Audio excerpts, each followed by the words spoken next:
Ekintu ekisinga obuzibu mu Europe kiri kimu, the hardest sinafuna mpapula. Ekisinga obuzibu mu Europe is having a family.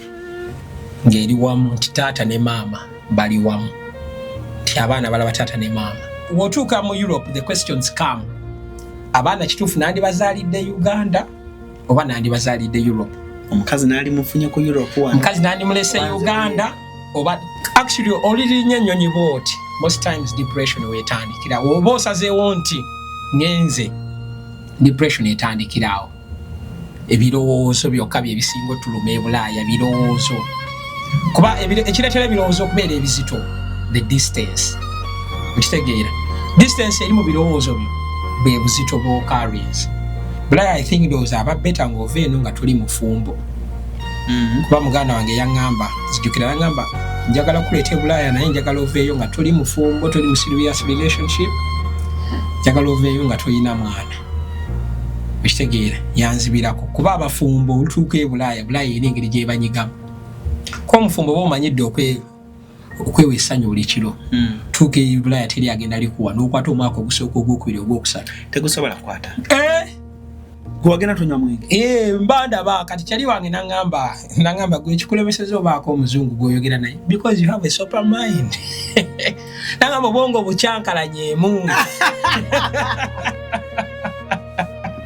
Sober mind gwe yambonyaabonya. Gwe kubulira kati ogenda mu bwati bakulaba amaaso omuzungu balina bino bye bakola biti. Babanga abakupima wabeera eno. Wano omuzungu gw'okumanyi. N'obeera sober mind. Nampaka sigala sinywa sigala. Nakampa bwasika nze bwakanziriza nfuwa kafuwa ya kasubero sigala nga kola ki kaka. Yandaba nkafuwa yanyo kyoluyi. Yanyo kyoluyi pa nadde babikwali ekisajja ekiwanvu ekisenegali kyabakakabakere kifuwa kyazza mimwa. Abo ne baconnectinga naye nga zodda njeno. Ne baconnectingirawo mangu. Engamba I'm too sober for Europe. Olina ennyumba z'abapangisa naye nga bakusumbuwa okubanja. Ffe abawa Mato Estates Management tukuyamba okubanjiza ssente ku bapangisa. Olina nnyumba ki, mizigo oba apartments. Enkola yaffe nnungi ate nga nnyangu twesigika. Abakozi baffe bakugu bakkakkamu ate nga bantu bawuliriza. Oli bweru wa Uganda twesige tukuweereze kubanga tukusasula. Ffe ne tubanja abapangisa. Tusange ku ofiisi yaffe esangibwa e Nateete Mackay Road ku rawundi ya Mwana Mugimu oba tukubire ku ssimu 0783 14 44 61 oba 0755 42 96 oba plus 44 74 72 7 08 Wamato Estates Management Uganda Limited. Views expressed in the following conversation do not represent the views of this channel. Kale, kumukutu kwa tuli Cruise Exclusive, Allen Cruise gemanya, nyongero banirizaako yonna gye musinzidde okubanga ate mutulabira, mwebali nnyo mwebayire ddala. Bannaffe abakasitye breeders emityana ayongera obbagamba nti temuko waggula nte. Invest in cattle rearing, mugende mulunde ente, mugende mufune ente wakasirye. Ate farm okitandike ente zinungi ente enzungu ate ebintu byonna biri ku mutindo bagirabira bulungi ate n'okusoma kwa bwerere ng'ogenda kugula. Then gwali mukweteekateeka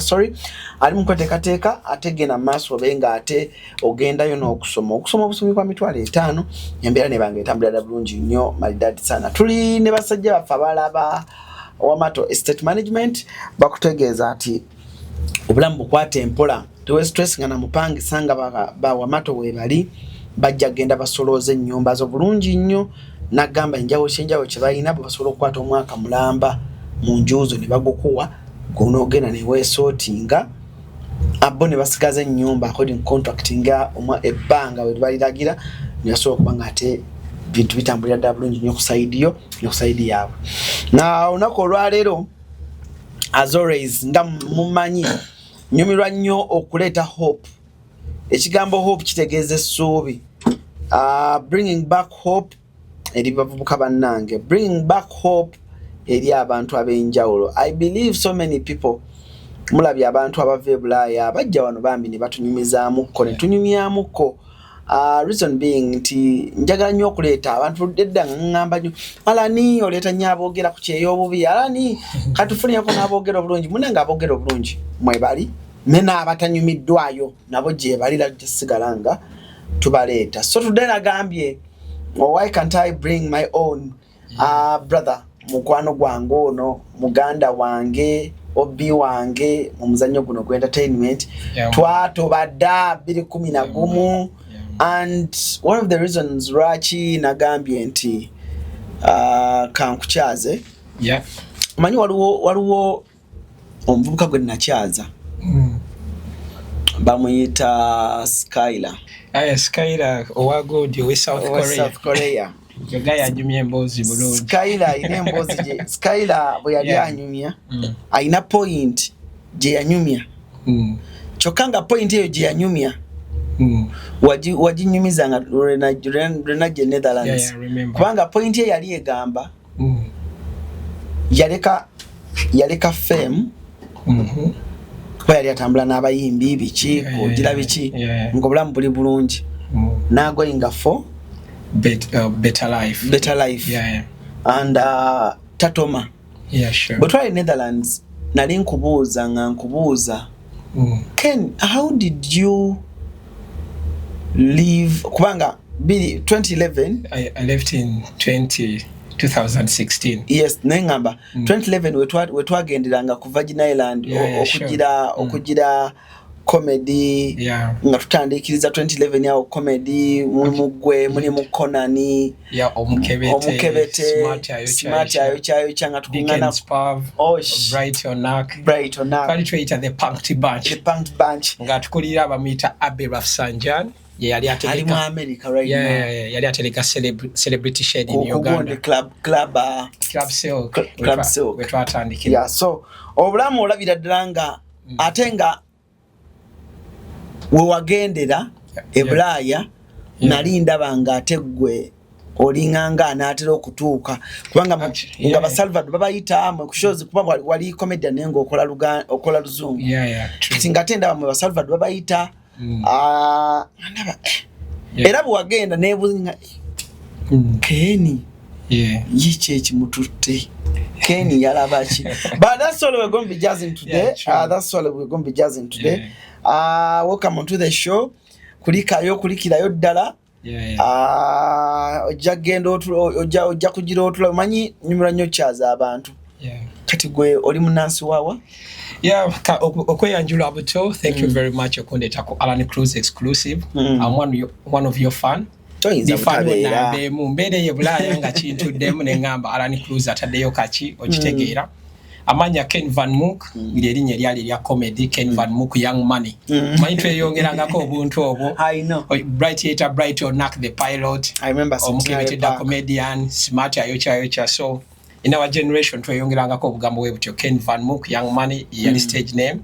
So during that time when Avira for sure I was on the peak. Nga tusobola okuba shame abantu babiri. Nze ne Kapali nga batutegese babiri La Bonita only two comedians oba ne tugenda ku Laughters ngera tuli ba comedian babiri okitegeera nga wona ali ntuse kati otuuka n'olaba mu projection mu maaso awo n'ogamba okay kuba erinnya lyali lizze nga lidduka okusinga ku sente ze nali nfuna okitegeera erinnya lyali lidduka okusinga ku sente kati nga tuli wano mu exposure bakugamba yo the Melinda guys are in the audience. Do your best Salvador what we are tugamba kati tuka mu byo sasula nga bagamba we were waiting for the money okitege okay alingero kuba mu projection nga tekivaayo omanyi tekisumbuwa mu entertainment when you're educated okitegeera kuba nali nsomye nga maze university natandika comedy nga nyingira university kati nali nsomye kati ekintu kyonna ekiri mu talent talent eyagala nnyo gundi education kuba education otandika olaba ebintu na anti Katonda yabikola nga tebikwatagana economic wo gamba kale abasajja babawadde bwezi nayenze bampadde bwekityo kitegeera kivola Mayweather abo bonna teriyo n'omu agamba ina degree abendi bamala kola sente ne baddayo ne bafuna ki degree ba football abamala zikola ne baddayo ne basoma naye talent tekolagana ne education kati nze nayingira mu comedy ngalimu okulowooza oluzungu you have to create jokes okitegeera teziri gazetted osula ozilowooza ate bali ne bazibba okitegeera it was all problematic for me kangendo obalamu ne ngamba Uganda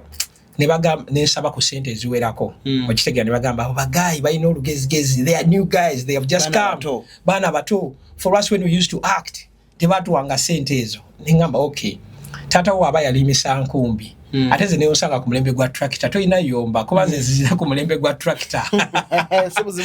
si buzibu bwange okitegera. Abazadde bagamba we used to walk 10 kilometers ate ze nsanze border. Is it my fault? It's not, okitegera. Nembagamba people appreciating the art. Kati ngendo tunamu ng'okola show theater la bonita nejjula ne bakuwa emitwalo 5 nga gwe comedian okubye ekivu ne bakuwa emitwalo 5 mubase emanju bazise mubase manju basokanga kikode bati but we'll see you tomorrow bakulita omwomu ne obimanyi mbijjukira bulungi obimanyi ne bakwasaawo kati okiseera ne batandika ozituwa mu envelope kati ne bakuwa emitwalo 5 omukebete n'agamba naye kati envelope ya nusu 5 bandituwadde 5 envelope ne batagiteekako awo nanga tubalamu kati ngendo balamu bwenti kati ebyo byonna nalaba nga sente zijja ntono but the name was going on and I had the passion about the industry okitegeera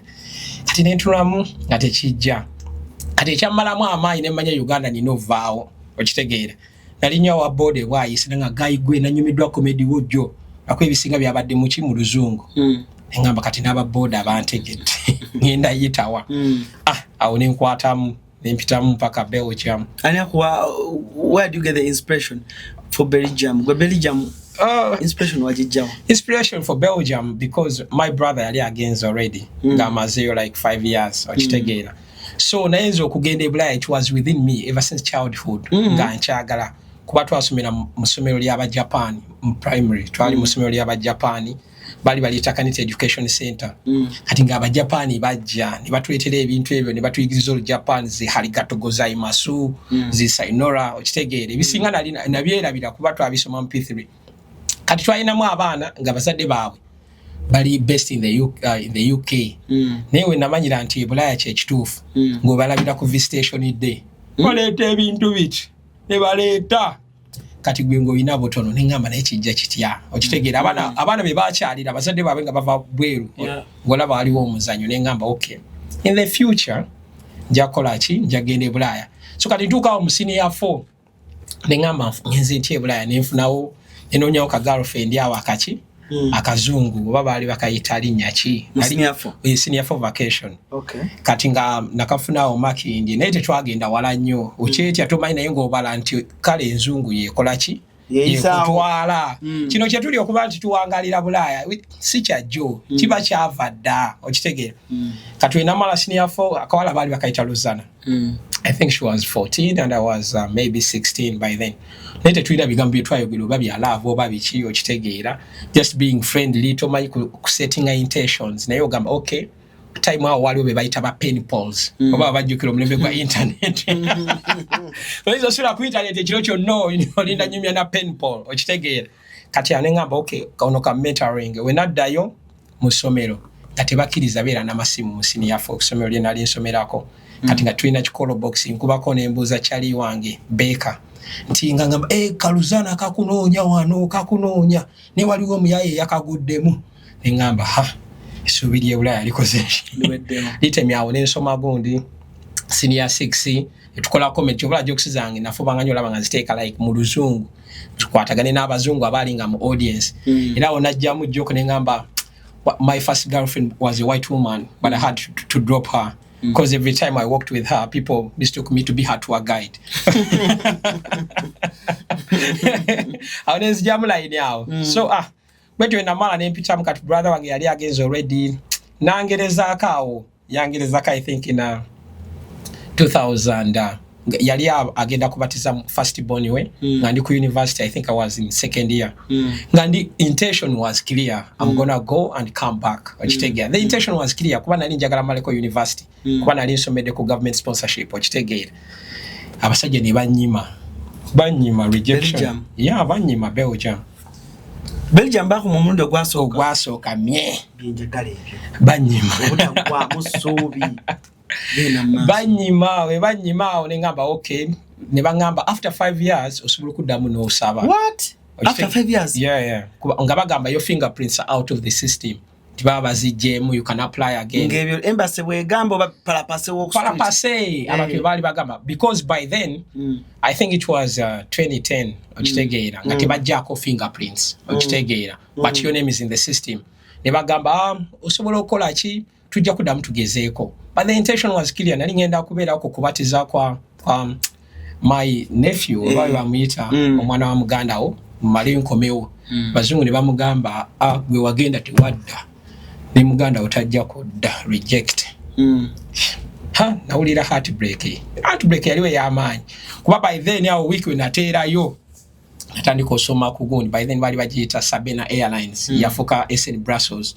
somye obutabo bwayo somye enkuta akatabo koluda kyawo byonna mbitandise bikwata erinnya Ken Van Muko eryajja Goldachi njizeemu akagambo van kategeeza from nengamba okay Ken from Mukono nengamba Ken Van Muko erinnya nerijja Ken from Mukono kuba by then ba comedians waliwo I was called Kenneth nga Pablo bamuyita Kenneth Kimuli okitegeera gundi nga wali Amoti nga bamuyita Alan Mujuni ate nga nze Kenneth Mujuni sina byembe elimbika kaninga prodigal son of comedy oli ayina Mujuni wakabi ono Kenneth naye wakabi kati nga nze ngatta amanya ga Ken Van Muko oyise mbutabawo we preparinga naye nga toludachi ndisoma na mu luzungu okitegeera ekigambo gi bagiyita nga naye nga nze ngamba good alles good okitegeera mu Belgium chibaba tumata alles goed G hot alles goed nenga lwanza bigambo bisoma nga mu Luganda alles good alles bichi okitegeera alifuna emikwano gyange giva Belgium bwoba ogijjukira twabeeraga najjo mu comedy bagiba muyita Thomas Nogayo mulanga muwanvu nga Thibaut babeera in Belgium. I met them, they were shocked to see me in Belgium. They were like, finally you're here because I had nothing to do but apart from to join you. Nemba joining amwao. So lugendo bwetyo ebwali nengezaako gwokubiri nempitawo after 5 years. After 5 years? Yeah. Waso wagezaako 21? I think that was 2010. 2010? Yeah, I think I was namala senior 6 in 2008, nensoma 2009 first year, 2010 nali mu second year. Nogezaako ogo 2010 nogezaako ne bakuma nogezaako 2016 after 6 years awo nga ndi ready nga ne mu comedy mwendi trending nga biki nenge ebirozo biri eri okitegeera kikuba wane nenge ebirozo bingamba one day one time I'll be there. Yeah, finally. So 2016. Yeah, 2016 mu November nengenda. So that was after the elections ngaba mazolonda Dr. Kizza Besigye. That was kati mu 2016 natuka nenzikiriza nengamba maybe omanyi bagamba nga tonabalinya ku baati olina okwejjako ekisiraani ekyobutalinya nnyonyi bw'otandika ozirinya tozikiza and it is true. So kye nakola brother wange yantuma e Malawi bamuyita Jose Njamukulaga yayinanga betting company yayina n'essomero baliyita Paul Junior liri awo Mukono Mbalala. So nansindika e Malawi kuba they were opening up a betting company there. So neninya ku nnyonyaawo first time to fly okitegeera naye nga Belgium gundi omwe eri visa gatenda bakubaamu naye nga ndi waneeno nejjako kikwe naye nga ba 5 years ziweddeko sigenda wagwana okitegeera naye nga nina okwejjako kino kisiraani ekyobutalinya ku baati nensoka njirimbe endege for 2 days only ne bantuma e Malawi Lilongwe nengenda KQ into Sagundi e Malawi 2 days I went via Ethiopian Airlines nenkomawo nenda bekiri waggulu eyo obwengulanga buti kapapa nga bwanjawulo bwali buti so honestly nengamba omanyi njagala nengamba mutima nengamba saagala kuddayo mu bwengula mangu nnyo kuba bwantiisizaamu njagala ekiwugwe kimala okunzigwamu like 3 months. After 3 months pwa naba muganda wange angamba kati ojjuka yonna kusuubiza okutwala ebweru ke kaseera nanga naye toyogera kuba luli wayogera nitubeera ati broken buli omu nga mbuuza bikoze bitya nakuuma ekyama n'ekikuuma nga banda bali ku office wenkolera kuba nali nkolawo ku Nasa Road nakola mu Brands mu company ya muganda wange so nga ndi manager awo naye ngolwegulo mpita mu nenkola comedy okitegeera banda bayide longo yabadde suit lero ngokoze otya konzi today I just wanted to look more gentle kumbe nabadde ngenda ku embassy so I had the belief okitegeera nengamba omanyi kanzanye kati waliwo wokiwulira n'ogamba ku luno bajja jimpa kati ne batugambye come back after like 2 weeks kati kuba first week okitegeera kati mu week esembayo muganda wange yangamba nga bw'ozannya comedy njagala ozanyireyo akantu eno nja kubulira omugaso gwako kantu ako yagala kakubuli ate nange unakola ki kuli ku kantu nation era kantu oyino kitegeera yangamba njagala ozanyeyo akantu kati mbakuba comedy nenga akantu kabulabe okitegeera nangamba waliwo amawulire ge bakubyeko njagala okubewa akantu awo ng'olina wo balancing ekintu kinene ekyagundi ekya Rainbow kyogereko Rainbow Rainbow bonjuwa musoki ba pressure okitegeera yogera ku Rainbow nenga simanyi lwaki njogera ku Rainbow njajjoka awo ku Laughters kati that was on Wednesday Laughters nga ngenda ku Friday wenzijjayo gundi visa appointment when no kujayo passport but I had a feeling nti visa ejaberamu kati bio comedy the previous week at Wednesday nengamba kaoza nyaka antu ka Rainbow we kayitawo well and good okitegeera nengamba nenkakuba ku Laughters the audience was very cold about it okitegeera nengamba sigenda kariski kuba mukanje yali antegese ku Diners comedy nengamba sige comedy store nengamba sijja kadda mu comedy store kanka kube wano ku Diners kugundi ku Laughters nengamba gaye yali akwata nga kamera nga mutabani wona nemugamba akantu akubali bamuyita Newton I think even went to America there nemugamba nginda zanya akantu kano okansaliremu okampi nemusimba ekyetaano nangamba vanmuku bino bikukoleranga ngenda kugundi ku Diners sakogira ko ngazo mvuka yangambi bino kola ki bikukoleranga tuka Diners malo jikuba bwenti kumande nepitamu kati aba family jukira bangamba sirika Fridays jeyo visa evuddeyo air ticket is the problem now ne yakoze ku bya visa yagala balance tutwala katabo kange omasi yakulinda ku mulyango yangamba we bakakuwa ojeno wansi okampe sagala bayayi nikakwata bwenti nenzija Russia wagenda bugenzika sikola bya kiyaye okay sikola bya kiyaye ebintu byonna bine bya kiyaye tebinyuma okitegeera so ga yankolera muko nenvayo oba namusanga wa waliwo eyo gundi tax park eriranye agenda Entebbe okitegeera waliwo tax park nangamba nsanga wane ino natuuza mu restaurant akatabo nkayina kalimu visa Belgium Belgique okitegeera Visum ngayo Belgique njiraba mweri nenzika wansi nemugamba wendi wane nangamba kakasa akatabo wetegereza bulungi visa mwikoze mweri nangamba jangu wano tula mu restaurant nasoka asindikayo bagondi bambega mugende mulabo omwana oyo ali eko baba genda tunyo kuba by then bali baba kwata nnyo ababikolako kitege oli namugamba mwana alikiria nakatonda ali mukunywa jangu omusange nenzija nangamba bajikuwadde kampi anti ebyafo bimanyi soko sasule omalayo ngoyitamu onze kale katulonye sente muganda wange saba yakasende muganda wange ne baga ekibyo yogedde late bintu bino tuwetaga bikolanga wekwesi ino kongera ya buli gosaba agamba kino yogedde late anti kubangamba sirika nibaga yesinga batugambe week before but 2 days obuka ku Monday said zigenda vao kati brother wange yali angambye have your own money kati nga saving nga ninamu obwange obusatu naye nanyongerera mu awo buna okitegeera atusoka tumala ye yabinkolerako kati tulinda gundi air ticket wero ine embozi air ticket ne tujisasula mangu awo ne kubira mu bachali banga abamangu awo ne bankwatiramu abenganda ne bankwatiramu ne ninyawo nawo nasina bamanya reality zendoza I'm just going abroad. It's never manya reality. Kati reality hit me very hard when I took ku airport. Yeah, like took yitamu went. No, here in Entebbe. Follow mabalaze gate into your going here.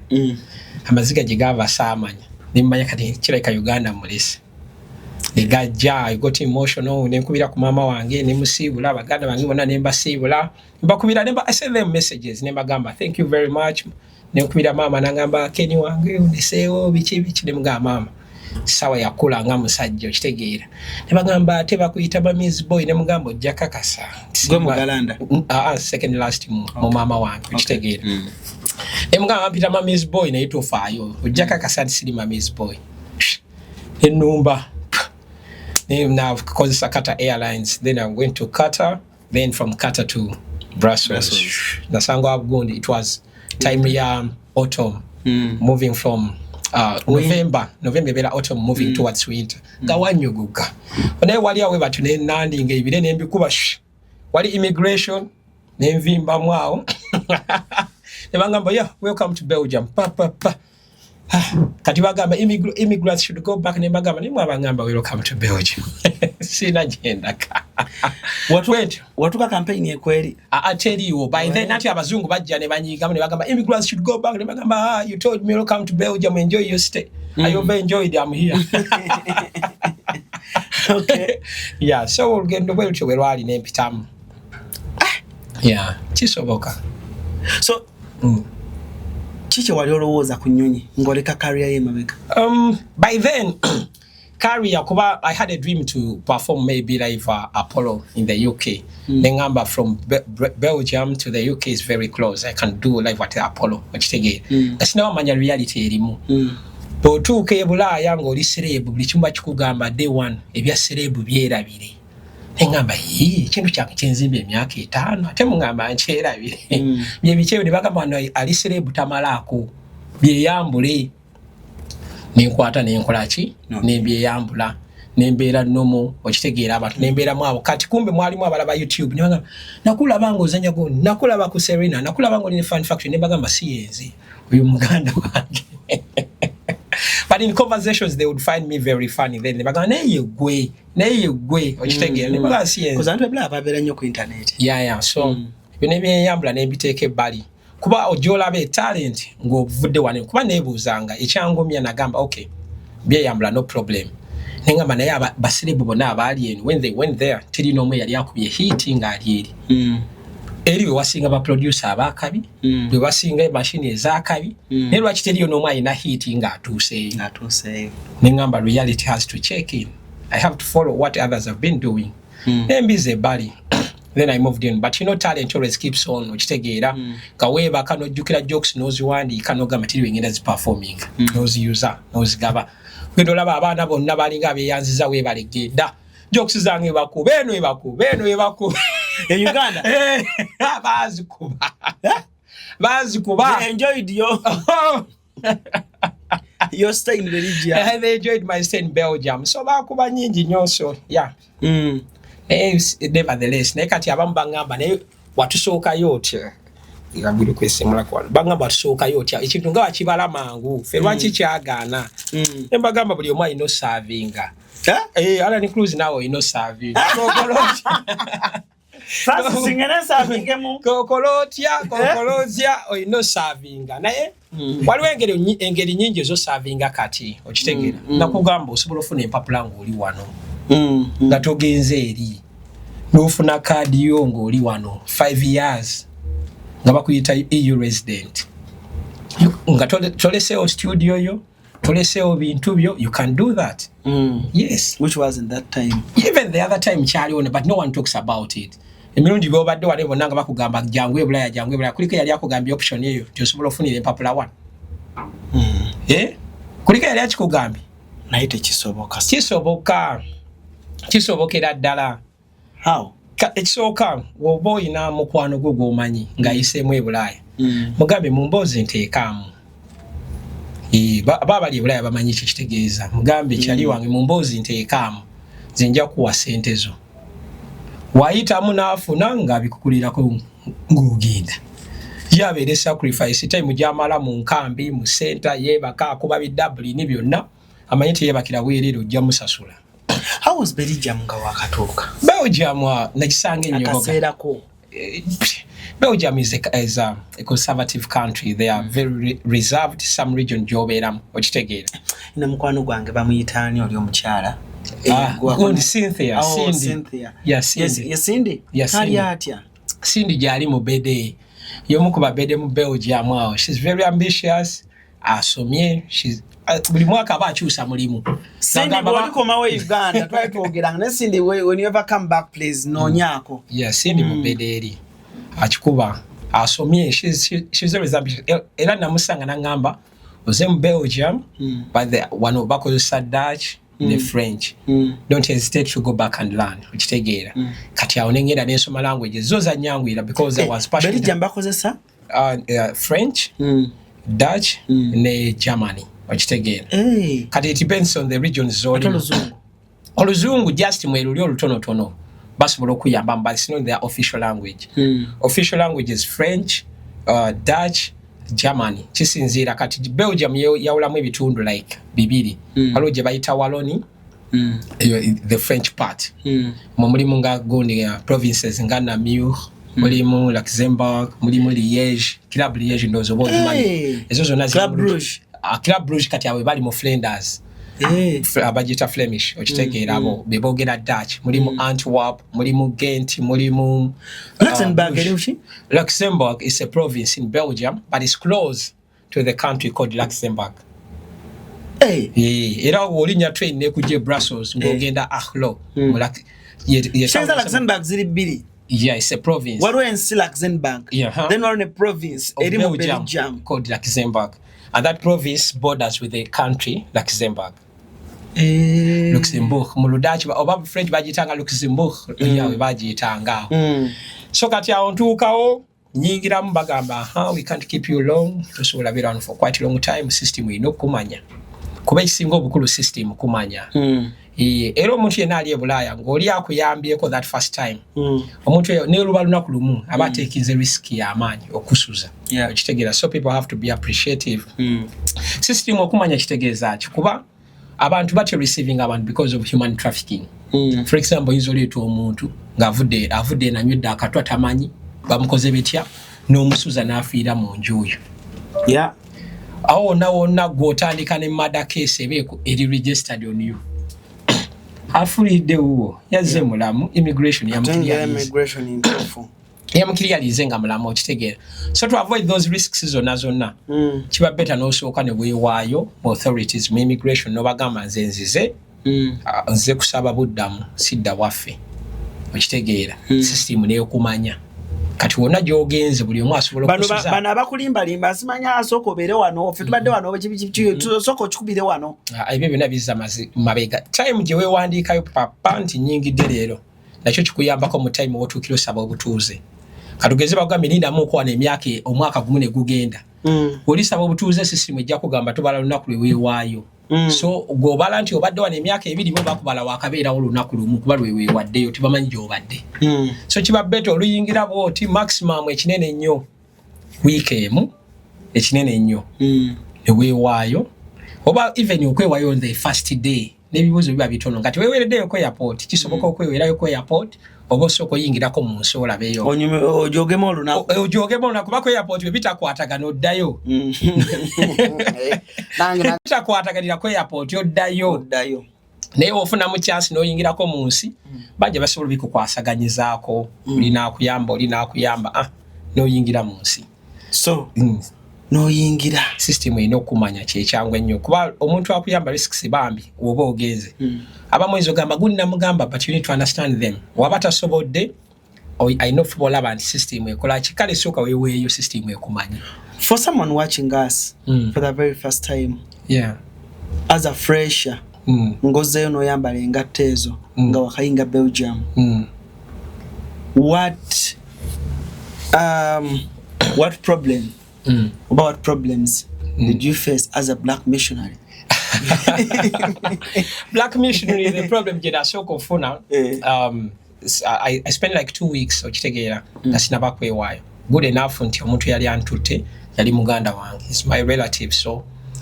mbasi muleetera problem y'amaanyi okitegeera yakuzigira obulamu bamuyita DJ Vicious brother wange twaze naye era abadde mu kwanjulako wano eno so amala okunzikira obulamu awo ne twewaayo jjukira mu time ezo za 2 weeks oba oyiga byakwogera brother akugamba ki nga wakatuuka yangamba wano tewali muzannyo ka video ke nakusaba kaliwa kali ke nagamba mwana akwatira akantu muganda wafunula maso nagamba nti tewali muzannyo ka video ke nakusaba kaliwa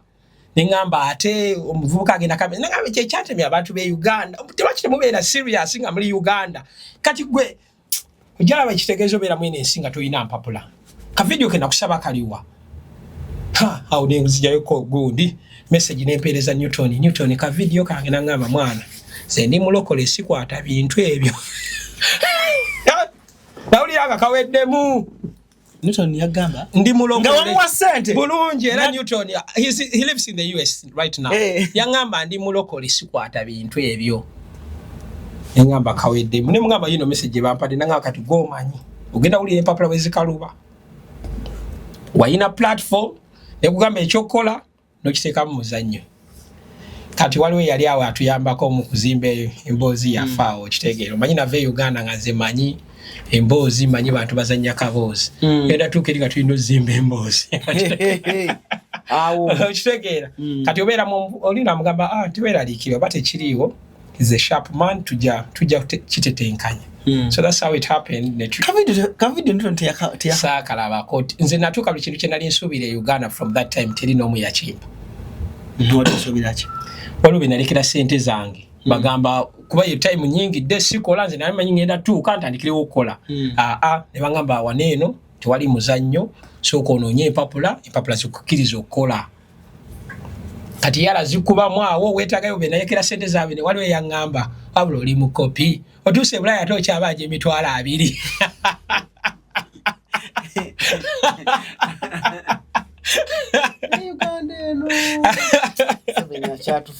abaana we naye sirimwerabira gyali sirimwerabira honestly yaŋŋamba otuuse Uganda ebbugumu nga lingi gweyongeza esinawe omanyi kati fe ebbugumu litusalako mangu nnyo twamanyiira mpewo okitegeere ebbugumu erijja litwalaganya so yaŋŋamba oli mukopi otuuse Bulaya tuusa mitwalo 2 kati awo n'abiri nali ngasabira kimama wange yali mulwadde nga yeetaaga inihera nenga inihera ya mitwalo 5 onamuola sente zange yazinsabira 2 yina girlfriend ngali kwa MCA ngagenda kola final exams naye ngabulako mitwalo 2 aga tuition n'aganoonya wonna mu Kampala ne gamubula emitwalo 2 gamubula honestly nangamba Ken girlfriend wange watatuula bibuuzo bino zonna senze mbadde muweerera zigenda kudda ku 0 konze okay kankwa 2 gangu jaggampa mbuzayo ukitegeera nga zimanyi time yange etuuka olwatuuka mama wange ngamba Ken gwe badombererawo ennyo biki naye inhaler yaweddemu konze nenkubira kyali oyo bamuyita Hamza he also went to the US era Katonda nyamba nnyo ab'emitima emibi babeereyo mu US saagala basembe tetubaagala mu Europe kuba Europe tetulina nnyo mpisa mbi abantu mu Europe balina ekisosinga abali mu US simanyi lwaki US abantu balina empisa embi I don't know why n'omuntu ne wabeera mu Europe n'agenda mu US toddamu muwuliza ng'abadde ekyaliiwo olutuuka mu US baba ng'akyuka US yo mubeere ne ssente n'empisa embi muzisigaze eno mu Europe katubeere n'obuntu bulamu ne ssente entonotono so ne mugamba gana ndi munaku naye mitwalo 2 jjukira engeri gye wankaabiramu nti girlfriend otagenda malako bibuuzo kwa MCA naye mukama atali anguzi yagenda USA naye omukyala ne bamusigula teyakwatamu agenda okuddanga girlfriend mye n'awasa omulala gwali naye naye first love gwe yali naye pye byagenda ono gwali naye kwetegeera ba maturity machuwa ombeereramu nkubeereramu naye real love Katonda yagimutwalako nange mukama yamunsasuliraawo akasera kali kazibu nnyo yoyitamu kakuluma yako kanuma ne ngamba okay now this is welcome to Europe I need to understand everything me I focused nentuuka mu center kitegeeza omuntu kitegeeza omuntu kyayigamu omuntu oba ogenda mu Europe nga ogenda okuba eki wetaaga mu sente oinobeera mu nesente kuba kati before abantu bayambiranga abantu ku bwereere just imagine ovudde eno oyina ze air ticket toyinaayo relative toyinaani otuuka oyina okulya oyina okukola ki byonna biri expensive omuntu akubeereddewo ate bw'okwata mu ssente tumubeererawo kati abantu baabuuka akubuulirawo nti bw'ojja okuyambamu n'emboozi gy'ojja okwogerayo ojja kuntemera zino oba toyina genda obabuulire ebibyo oboneebone n'ensi okitegeera so wova eno beeramu n'akasente okitegeera ate si kanga gwotuukidde mukangemu omugambe leero kansasule kangule guno ye yakukomako akugamba sente zo zisigaze mugenda ogula ebintu mu supermarket oba osasula akugamba abireke zisigaze oba olaze nti you can do something. Kuba abantu b'ebulaaya tebagala nnyo twala ssente. Kuba amanyi naye yajje they reflect on how they came in the country. Okitegeera. Hardships zonna ze bayitamu. Katwalaba omuntu abasinga babateerawo gundi. Smooth landing. Lwakuba abantu bonna basigala abantu. Olugi muteeramu n'abuuka bw'ate akuba kiteke genda muri zi taxi maxado nga zivaayo. Omanyi abantu ekiseera ekisinga I was hurt nga nyamba abantu nga bazze mu Europe awo. Nenga bo balwa kuba sibabuulira what to expect. Kati ne bajja nsooka batuuza mu meeting. Nenkugamba ne mbabuulira do's and don'ts ze tukola mu Europe. Okitegeera. Era omuntu yenna nandiyagadde obabuulira. Abantu bamu batyo okwogera but for me ensi gyembeeramu they are direct boogera ate nava ne Uganda wano nga ndi direct okitegeera. So abantu abamu basirika ogamba omuntu yakatuuka e Bulaaya balina ofuna the do's and don'ts. Nze nkirabyeko abasinga ze bakola nga batuuse e Bulaaya. Don't number emu etaala gy'ova gijjeeko tulekaako switch mabega. Switch gy'ova ova mu kisenge gano mateeka ngoze Bulaaya. Kitegeeza ky'amasannyalaze ga bbeeyi ate oleseeko switch jako oba ovudde mu kisenge jako switch galawo. Toilet. Lwaki oggalawo ebisenge enju hiito onagikuumye mu ddiiro bw'oggulawo oluggi ebbugumu terikwata muki mu nju oboze mu winter time. Gwalaba nga wakatuuka e Bulaaya ettaala kyemanyiizi okuggala enzigi kyemanyiizi okitegeera. Oluggi gy'ova woggala kuba buli wokoma oggala enzigi ezo ebbugumu lituula mu ddiiro enju n'ebuguma. Olese ekisenge kigule toys nzigule byonna byonna kati akukyazizza atyo okugambako amazzi ogalese gayika mu kinaabiro. Kuba oli muganda we oli ki okitegeere you don't number emu switch gijjeeko gy'ova enzigi ziggale toilet bannange simanyi lwaki abava e Uganda oba muze oba ki kati toilet brush mukayisengamu va mu toilet isaamu toilet brush spray bweri gikubemu sajja mukulu ankowo ani avudde mu toyi n'omuyisizaamu leero enkeera ogwokusatu n'omugamba nagamba abantu b'e Bulaaya mulina olugezigezi mwantama gana maaso toilet brush giyisengamu. Duze endala bannange e Bulaaya abantu ebatuuka olw'okuba internet balaba nnyingi. It's okay to use the internet but manya internet nkoma bbanga ki nyini nju awezeze saawa like saawa 3 ayina ogenda okwebaka asetinze alamukula okuye agenda kwebaka kyokka gwe oli ku loud wano bannange laba ebweru eno omusana tebunabaziba kati byonna byowoggana ono tulo timubuze ayina okeera okubye TikTok otumbudde Instagram bwobwatuka jukira ebisenge by'e Bulaaya wekibeera eri oba owulira ekiri eno. Omusajja wattu akukyazizza otulo tumubuze mukazi wattu otulo tumubuze toyogera oliranye ekisenge ky'abaana Keni yogera yes ebyo abasooka saabi bagamba naye abaddako nabatuuzanga mu meeting ne mbagamba essomero ng'oliyingira bakuwa rules and regulations ezifugawa kati ne woboze wano waliwo rules and regulation saagala otuukeyo gamba omusajja alina olugezigezi kubanza wenkugambirawo dde wano buli wenkujukiza ogamba nsonyiwa neerabidde naye omuntu otamugambirawo agamba kati oba nkooye owulira mutima n'ogamba omusajja yeerondalonda fridge giggale okitegeera. Naddala abo abaliraana ebisenge by'abaana wali abayina abaana olese omuntu asule mu kisenge ekiri okumpi n'omwana bwayogera abaana tebeebaka ate abalina natuuse obudde bunyogoga banno bali mu kwebaka balina okeera ku makya ekyo kimu. Ekyokubiri internet ebafuula lezi omuntu n'alaba internet n'alaba cruise n'akwata akantu konna n'akakuŋŋaanya jjukira 1 week 2 weeks tolina kyokola oli awo muno n'ava ku kyeyo n'akomawo wadde okwoza ebintu tobyozezza wadde okufumba ku kamere ate olinda yagenze ku kyeyo akufumbire anti nze nava e Uganda nga sifumba ajja ndi gundi okitegeera ebyo byerabire tuuka wali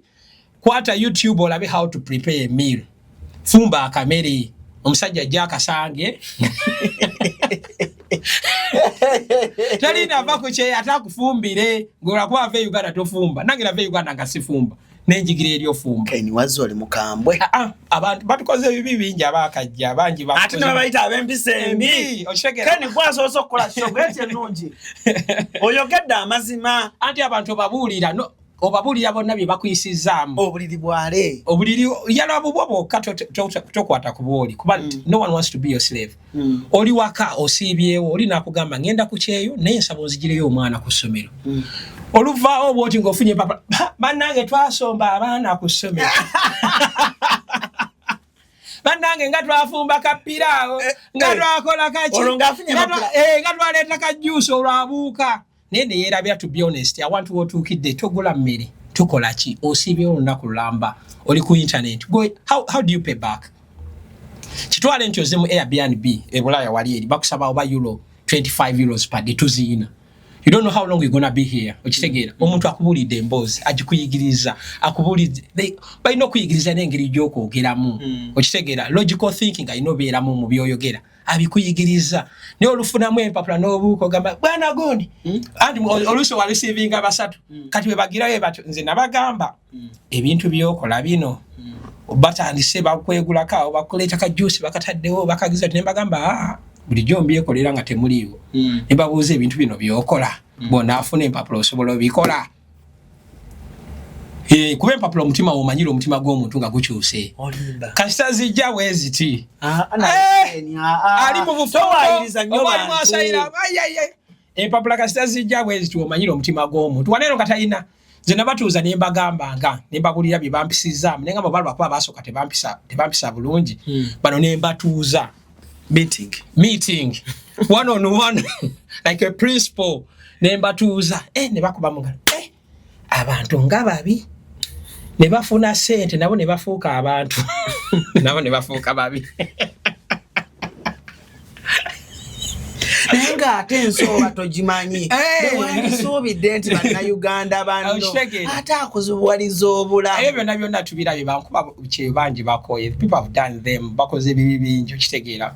the only way to appreciate making sure nti omuntu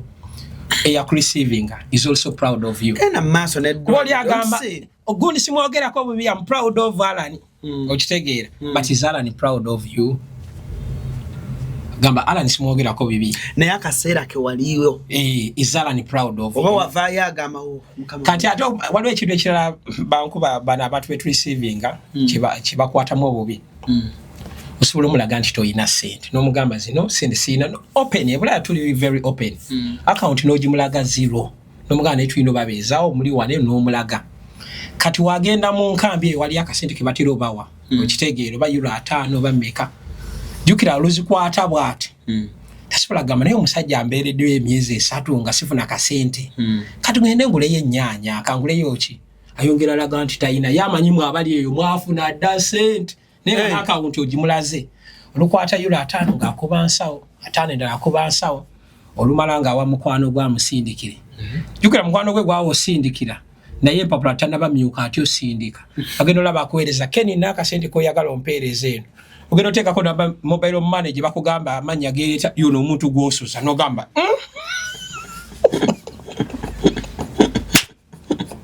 n'ogamba ate ng'abantu babi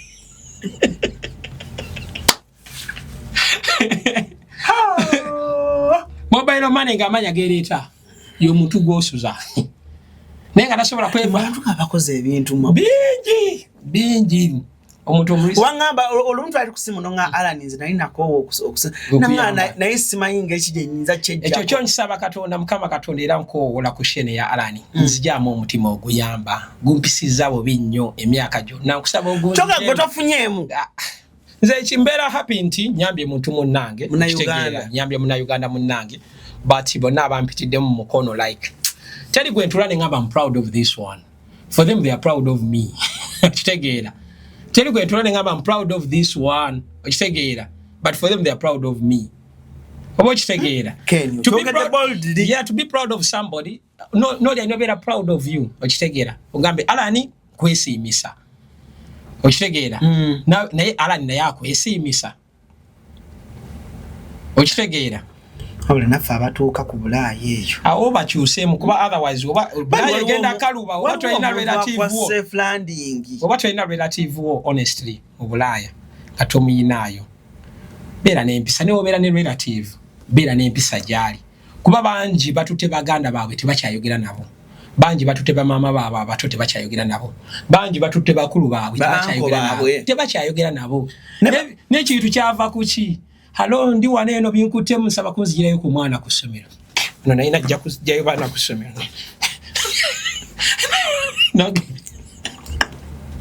kitege ne wooli bagula emmere olya okola ki kyokka ogenda oweteekamu obumulumulu obwo that's being unappreciative oba tosiimye okitegeera omuntu asiima Alan omutima gw'omuntu omutuufu ng'oyagala okugumanya ekintu kye weegamba mu mutima n'okyogera kyekintu ekituufu katugeze oli ne mutabani wono akushutinga erinnya nalyerabidde Francis n'okuba ddiiru yo ya $2,000,000 katugeze Alan Inclusive eze kubye $2,000,000 n'ogamba naye Francis ambeereddewo jakwata $5,000,000 nziwe Francis n'okyegamba mu mutima walayi wezijja tosobola wa Francis $5,000,000 yo sente rendi kuba ebisatu Francis ongena muwako ensambu asooke naye yetereeze ng'okyogedde mu mutima wano walayi tosobola zimwa negamba Francis wenkuba $2,500,000 bibyo sije Francis agambye wansuubiza 5 twawukana oba togampadde era mwawukana kubeera tojjaga ebbanja lye weeteekako mu mutima byogere ogamba omuntu nze byonkoledde nja kusasula bwenti kyogere kiri kukakata naye abantu tebeeyama bintu nga yakatuuka wabula weebale ate obuzibu ebuli tugenda kwogerako ne bamaama b'abaana be basindika e Bulaaya okay toyinaayo muntu okitegeera omanyi waliwo akantu kaneeno ndagako simu yo buli muntu eyakajja e Bulaaya ayagala ka self maama ndine wano ono Alani ono ono yanyingiza Alani yambingiza mama tulamusizza nnyo Alani mubuuze nange nyamwendi akasimu nakakuba mama ndine Ken ondine Ken wano Ken mubuuze Ken anambuza France Ken anambuza kwano gwange ambeereddewo Bulaaya sinyangu Ken weebale kufa ku mwana kati olumala okwawukana nogamba Ken muntu mulungi Ken akoze bino olumala okwawukana tobuuza mwana wo naye Ken gwe waŋŋamba muntu mulungi lwaki temukyakwatagana ali atya biki ebyabaawo okitegeera mama you take the responsibility oba taata oba anko owulira oludda lwa Ken okitegeera ogambe twali bwe tuti ne bwe tuti oba we bamukulagidde bwe bati wogambya Ken mpa ku namba ya Ken voilà okitegeera voilà kalfalansa katega that's it voilà mpa ku namba ya Ken jimpeeko omwana ono wayawukana okitegeera omuze Ken kyajja kitya kunnyonnyole kuba bogambye Ken muntu mulungi mbadde naye yandiyo tuli myezi 6 tuli ne Ken buli kimu sitoma sina kye neegomba Ken akikoze omuntu gwenza osokyaza anyumiza ku mbeera bemusembeza nze ngenda nyumya abantu betusembeza kuba twagala oyamba naye they disappoint a lot okitegeera this time nze I'm very open wekinyinyizizza ekiba kikulumye manya gwe yakireetera okuluma kitegeera webale nnyo weddeko so kati bamaama kye twagala mu mbeera eyo mutuuze abaana mubabuulire ensi bwetu si bwetambula waliwo sivinzeko omuntu nga tomumanyi bulungi tomulabanga nakuva ku Alan Cruise ajja noŋŋamba ye Alan oli wano bangi oli ne mujja ku station Bruce ngani yamukuwadde kyali wange ninayo kyali wange gundi Ken yali eyo n'omulaba nze waliwo bendaba ku show yammwe okitegeera neŋŋamba oyo omuvubuka omutima mulungi okitegeera neyama muyamba nemusaba ennamba ye nemugamba otuuka wano will help you in this way or the other ne Ken okumanya Ken oyina omutima olunaku lwe nalinva e France nga crossing okujja Netherlands ate nawe ngenda kusomeramu akakote sabula emboozi Ken yankubira essimu Ken ngesimu yange teriiko naye Ken yannoonya wakubira ne Simon n'atuka ekiseera n'ankubira direct nenga Alan Ken akunoonya naye oli online naye wamugambye ojja Netherlands Mukama Katonda wange namunoonya nanyonya Alan wangamba ogenda kujja ne taking a break ne saba 2 days leave ku mulimu okitegeera 2 days leave ne zigwako to communicate nze tozze nkyali mu France nkyali eno Rose nzizeyo ku mulimu wotuukira ino ku receiving aja basiriwo ne tumachali wanga ku receiving ali mu Amsterdam atukawo na ngamba abali bamuyita Professor Kalankoma na ngamba Alan ntuse osimulaba no ngamba Ken omanya abantu be Uganda teba communicating obayo yangamba Ken singenze ne sister wange omuntu waddeyo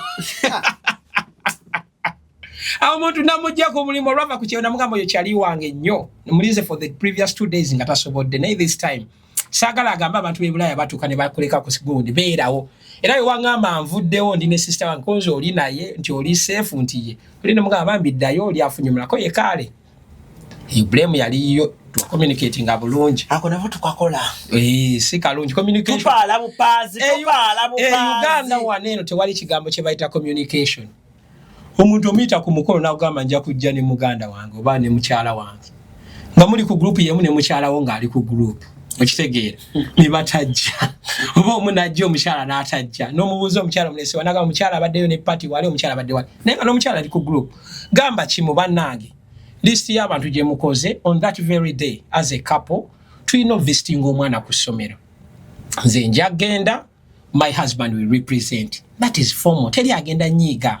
okitegeera ne babaza abantu 50 baba kuliko couple 8 kwetemyeko omuntu omu abantu 8 besaze but because you don't communicate what program yo kyaliro omwana mujimanya 2 weeks earlier it's okay banange it's very formal in Uganda banange kiri okay okogera nti sijja kubaawo I want to make it kiri okay sigamba katulabe kandabe kankolechi katulabe ogambe nakuzoma zizimeka nja kubaawo kale katulabe si ona nsonyi wasisobodde bode koze ne matandiko limba ate abantu be Bulaya banyiga nakuzina abantu balimba mbugundi convoy ya muzei nsanze banange ebyo convoy ya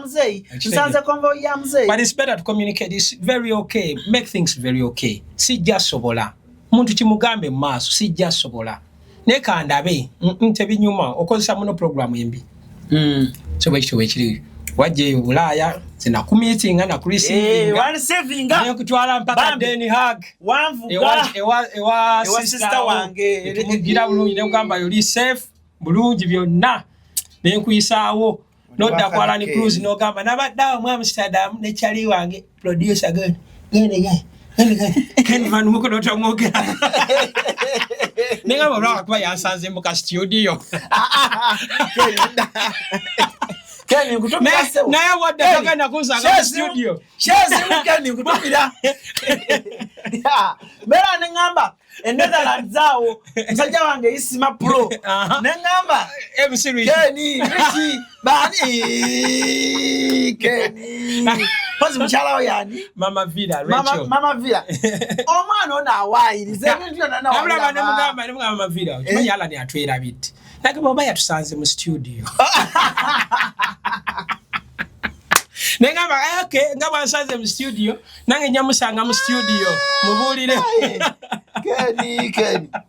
waza tulangira mwenna omukomu togenda kuleka muntu kutula omukomu paka kutaka tuyine ebisembi muzikyuseemu bana bali it's okay waliwo omubabulayo omwe yangamba kamale abantu be Uganda nomwewuunya oyina amanyinda ddala nti wava ne Uganda jjawwo n'atajja yadde n'ettooke yadde n'akanyeebwa bambi awo tobalenya naga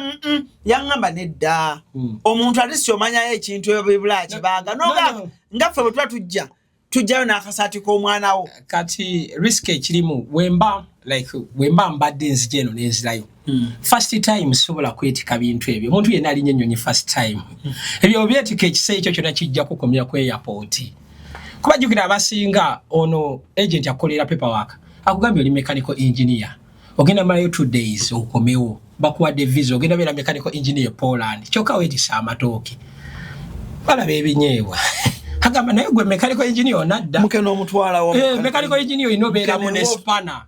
bagamba katukebere gundi toolbox wali gwe bakomya ku airport ne bagamba oh mechanical engineer very good where are some of your tools nga ina earpiece alinga produce ndio mimi nebyo kumatu agenda bulaya so first time honestly ngolinya nyonyi first time omutima omulungi kino kyakwagaliza teweetikka bintu ebitajja mu category kyogenda kukola okuleka nga visa ofunye ya katale mugenda mu katale mutwala byakula bya mmere kulaga abantu weetikka emmere naye ofunye visa ya tourist weetikka amatoke bajja kukomya ku kisaawe ofunye visa yaki weetikka bina ababeere Bulaaya abo basaasire unless nga akomyewo omulundi gwakubiri ayina akatabaddayo awosobola omutuma okitegeera naye first time bambi teweetaaga kwetikka bintu ng'ogenda first time kwata bikujjaamu tetwala keesi nya kuba jjukira okuwa visa bakugamba tubulire return date teri ateekayo submission nga tayogedde return date. What is so beautiful with Belgium? Ngomuvubuka tugeze omuvubuka kati me I've lived in 2 countries, Belgium and Netherlands. I spent most of my time in Belgium kuba je natandikira maze emyaka 8, then I relocated to the Netherlands in I think 2025 ko oba 2024 ngigwakao. So in Netherlands I'm going to make 2 years there. But Belgium ekisoka ngayo it's easy okufuna impapula igabe impapula ensi zonna zigabe impapula kasito yogere ebituufu kyejo kyokka teri nsi etagaba impapula kasito oba oyogedde ekituufu kubanze najja ne bagamba mwana Belgium tekyagaba impapula bane batutiisa ne bagamba empapula enyangu funa kikazi kizungu kizalemu mwana impapula zijje ngate balabikako omulala nangamba ngoyagala ofuna eddembe ly'omu nsi eno weewala omukazi omuzungu oli nnyumiza ng'ofunye empapula kwata byenkugamba okitegeera buli omu akuwa ideology. So the best way is that ensi zonna zigaba empapula teri nsi etagaba mpapula kasita oyogera ebituufu ng'ate oli patient okitegeera katuufu patience katuufu outline kuba nze Belgium yampa empapula Belgium mu bbanga ki myezi 4 in 4 months nali nina kadi ya myaka 5. Okitegeera naye abantu abakonga nzifunye mu nkambi eyo gye nali mbeera Red Cross Center gye nali mbeeramu eyo Ahlo nali njigiddemu olufalansa in 3 months namanya kati sigenda beera wano nga neebaka ku makya mpaka lwaggulu. I need to be productive nengamba kanve mu nkambi nga manyi olulimi nenjiga French a little bit for 3 months nenjigamu levels 2 nga nsoma buli lunaku 3 hours per day then ne bampa empapula in 4 months ninoonya location gye njagala nenzirako eri mu Flanders nenva mu Wallonia aboogera Olufalansa nenzira eri mu boogera Dutch kuba eyo emirimu mingiko ate Dutch bakanga boogeramuko ne ku luzungu olutonotono ekitali eri wansi mu Wallonia. So kati empapula wezifuna Belgium egaba empapula Belgium osobola ofuna obutuuze after 5 years okitegeera oba oli patient ensi endala nga Germany after 7 years endala kati Netherlands yakijjeewo oba oyisemu asylum terikwata ku red passport. Belgium tenaba ki implementing, so Belgium is still good over that. Okitegeera Netherlands chaise confirmed oba oyisemu asylum oyisemu kwewaayo teri kuddamu kulaba ku red passport bagenda kuwa bwika kagundi 3 years wezigwako balaba weisizo in those 3 years nga bali renewing, so chances are high tebamanyi diro bagenda kuwa. Yeah, so obo istiddawo you get a maneuver zivaamu n'ofuna akatabo. There are maneuvers nezo zimanya gwe nkuba kyeyayagala ogende Bulaaya ng'okyali wano sobola bikugamba waliwo abeerero n'agamba bangambe Netherlands tegaba mpapula eyo saagalayo soko otuuke manya eri ntuuka ku soosi bakubuulire olabe maneuver nti wenva wano how can I upgrade from here okitegeera ne mutaga nze balina ekibuuzo kye bakuba nze bwentuuka nkolerawo nze njagala kukola ne mugamba boyagala kukola gende Saudi Arabia ojja tuuka okolerawo ne Dubai naye wano manya tugenda tuuka kukolerawo muti nasaba visa wano manya nti oba ogenda mu Europe oba US tugenda tuuka kukolerawo unless you're very very lucky okitegeera beera ne patience mugwe. So Belgium egaba empapula Belgium erina health insurance ya bwereere tugisasulira eva osobola choosing ey'obwereere paya nga tulina kyosasula. Belgium is very easy ofuna permit, driving permit. It's cheaper ate mu Netherlands bavugira ku mukono ki bavugira ku right right yeah tuvugira ku right so kati awo omanyi right hand the driver enters from the left hand side of the car bakitegeye so tuvugira ku right permit nyanguko kuba osobola osomayo lessons zokola theory no muyita study expensive ne bakwala learner's permit ekitali Netherlands tell your learner's permit oyina vayo ngo yise ne bakwa permit room and that's a lot of money so permit ye Belgium oba ogudde ebibuuzo nnyo eyinza okumalako ng'enkumi 3 eza euro ye Netherland oba bigudde nnyo eyinza okutwala n'omutwalo oba ogivaako n'ogamba njitadde kansigale ku train okitegeera ebyo nabyo gyebiri so getting the driving permit in Belgium is a little bit easier then okufuna enju in Belgium is easy osinga Netherlands so bye birungi bya Belgium ofuna emirimu gyegiri lwakuba bali strict nnyo n'olulimi lwabwe olina omanya Dutch oba French okitegeera balutijisa nnyo osinga Netherlands ate baliyo Dutch osooka ogera mu luzungu n'agaana okuddamu bulungi ombeligi bulungi n'atakuddamu nagamba sorry désolé mon ami sorry my friend oli omudachi abadachi babeeri ababirigi babadachi takuddamu akola abakulaze nothing I can do abotebaddamu naye ate Netherlands they are very helpful Netherlands banyanguyira nange Netherlands yeri okay mu byemirimu Netherlands they are up to date ofuna emirimu bayina applications ofunirako emirimu okola ebyekiyayi mu ebiri ensi yonna nango oyagala okutula mwino obeera muwe ebyekiyayi kati ensi ya Europe erimu ebyekiyayi yali Bungereza ndowooza ne Netherlands kati Bungereza nekendezamu ne Netherlands nabo bakwatamu banyweza kuba bamanyi buli gyokoma okwata ebyekiyayi you avoid the number of immigrants coming okitegeera ensi buli webeera open nga system ziragaya ba immigrants bajjaawo bagamba wano otuuka n'okolera ojangu oli wa Italy vaayo kati babikwata ne bagamba ne wano buzibu osanga Italy ne wano twagala obusange paka woddayo ewamu okitegeera so yo Belgium bwetyo bakatabo bakuwa enju nyangu yafuna insurance ya bwerere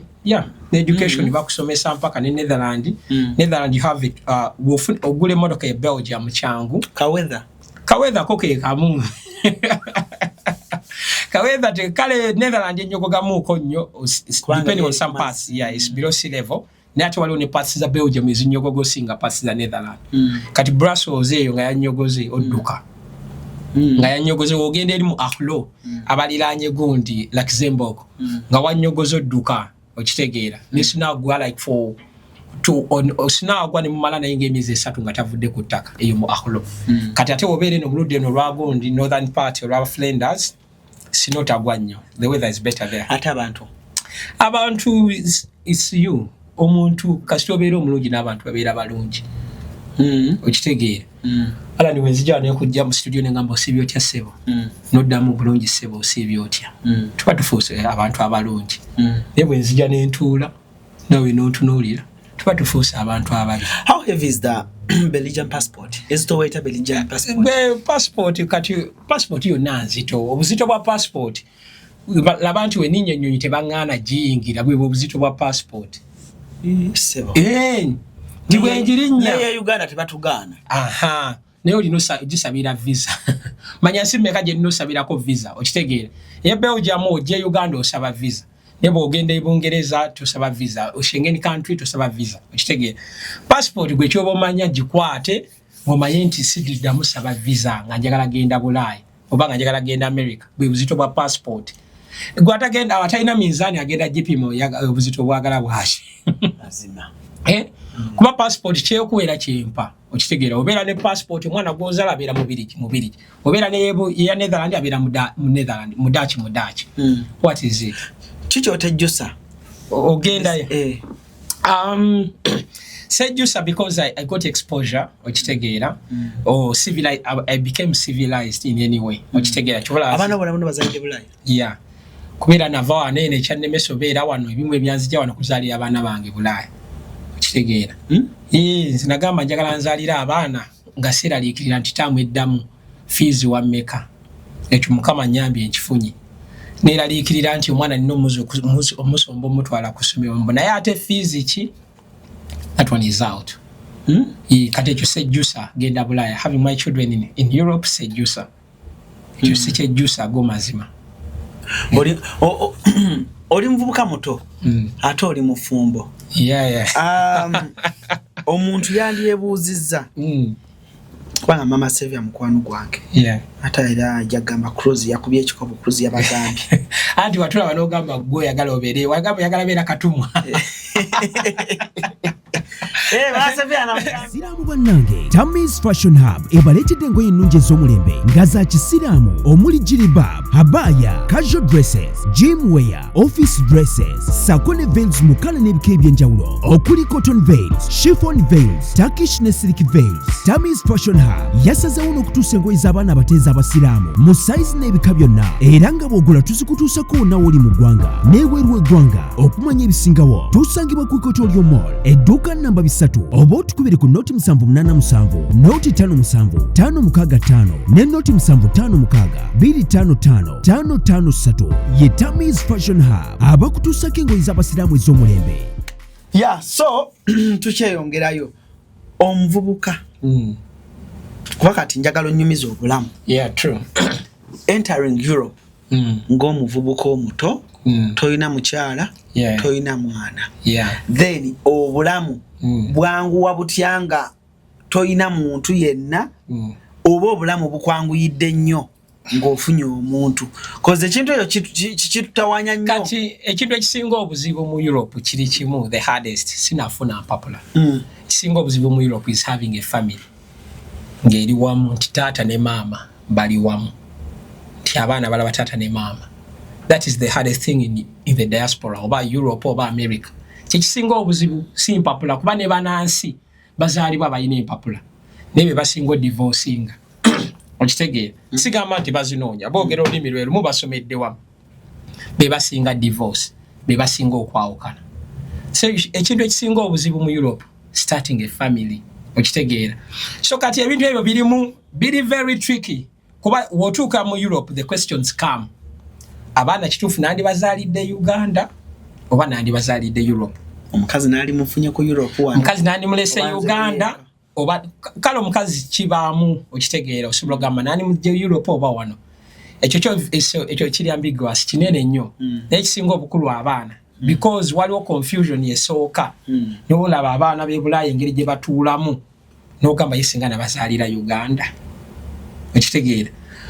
Ate Uganda eno abaana obalekayo the attachment the distance obeerawo abaana bangi actually olirinya ennyonyi bwoti most times depression wetandikira oba osazeewo nti ngenze depression etandikirawo ebirowoozo byokka bye bisinga otuluma e Bulaaya birowoozo kuba ekireetera ebirowoozo okubeera ebizito the distance okitegeera distance eri mu birowoozo byo bwe buzito bwo carries kati go obeera wano mama wa abeera wa oba mukyala wo oba omwana tentale ziri kilomita meka mtazoere 10 kati ebizito ebirowoozo bizito wa 10 kilometers kuba obeera n'ogamba dudde olaba ku maama 10 kilometers ng'ogenda omulaba kati mayiro ezituuka 7 8 go mu kitundu mu 12 ebirowoozo byo bigenda zitowa kilomita ezo ogamba omwana wange oba leero alidde ki n'oli yakyoli yasinga mbadde n'omwana wange obeera e Uganda kikuluma naye ogamba owa boda enkoko eno gitwalire ku mwana wange ekirowoozo ekyo tekikuluma kyekimu ng'ekiri eri kisobola okukuluma n'ogamba kampeereze owa boda KFC kampeereze KFC era neetamutuukako okubira omwana n'ogamba KFC walidde KFC aba ayogera nga ali amusona gamba ye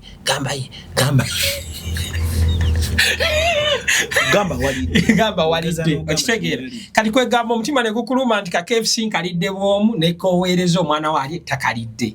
ebyo byonna birowoozo bye bisinga oluma. So kati obeera mu time eyo otuuka ne weebuuza ddala ekituufu abaana nandi bazaaliddewa. That's a big question. Kuba waliwo ababazaala ababaleeta nga babazaalidde eno ne babatwala eri abaana ne beefuula nogamba esinga nabalekayo e Uganda. Waliwo abazaalira e Bulaaya n'agamba wano nkoma ku baana 2 mbakuba Uganda nandizadde 5. Ebyo byonna birowoozo mathematics akulimu kuba e Bulaaya abaana ekisinga obukulu lwaki isbeto bazaalira eri kunzi obeera sure nti bw'alwala ajja kujjanjabwa seetaga kutunda TV gye nnamunju zyanjaba omwana seetaaga tunda ttaka lyennina oba Uganda zijanjaba omwana okitegeera seetaaga ebintu byekoze mu buvubuka zijanjaba omwana omanya ekyo kyonna kiri covered teweeraliikirira bwenfa omwana wange ani anaamusomesa obuzigo bwange bwendese bana butunda n'asoma ebyo oba tubyeraliikirira 3 ogamba wanaamala anaafuna omulimu ebyo byonna tubyeraliikirira so yeyo advantage eri oba zaalira eri okitegeera however naye mulimu ne challenges zaazo nyingi kuba bangi babazaaliddeyo ne babasindikako e Uganda bakomeyo bayige ku mpisa bagamba mwana baddeyo ko Uganda balabe ekiri e Uganda okitegeera so ate kati waliwo abayina wano ng'abaweerera university bamala ate omwana akugamba ezempa sente ngende Saudi oba oyo kyezza kuba omuweeredde asome lwaki tewazikwata lumu n'omwagende Saudi kati eyo challenge tomanyi oba omwana wa anaasaba agende Saudi oba anaasaba agendewa kati obeera e Uganda obeera n'obunkenke obwo tomanyi oba omwana wa anaasigala oba anaakola ki oba akola ki eyo challenge erimu so mu baana byonna buli muntu nze ngamba omala kituukamu and you choose okitegeera kuba nyinza okugamba Alan amagezi genkuwa ndibazaalidde Uganda n'ogamba olw'okuba ababe bali wano olaba nga kukotogera obulamu bwasinga kunyumira ng'oli wekkazi single man oba obulamu bukwanguyidde nnyo ku Bulaaya ng'oli n'omwagalwa byonna biri mu challenge sijja kulimba byonna challenge almost zenkana ndowooza bwe nali single man bwantwalaganyamu honesty odde waka especially covid time teri akuweereza ku ddagala oli mulwadde obeera single bunimenya honesty kancho nzijukidde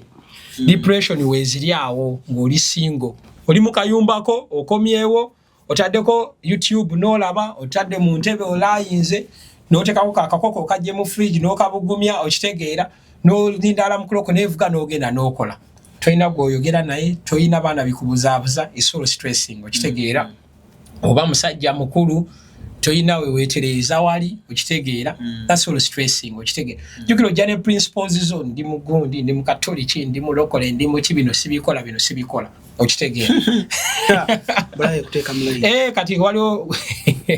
Bulaaya no katabo Bulaaya katabo ngenda kunyumiza story anansonyiwa ojjoge naye sijamenya linnyo okitegeera zibeerangamu Bulaaya I think those ababeta ng'ova eno nga tuli mufumbo kuba muganda wange yaŋŋamba zijjukira yaŋŋamba njagala kuleeta Bulaaya naye njagala oveeyo nga tuli mufumbo tuli mu serious relationship njagala oveeyo nga toyina mwana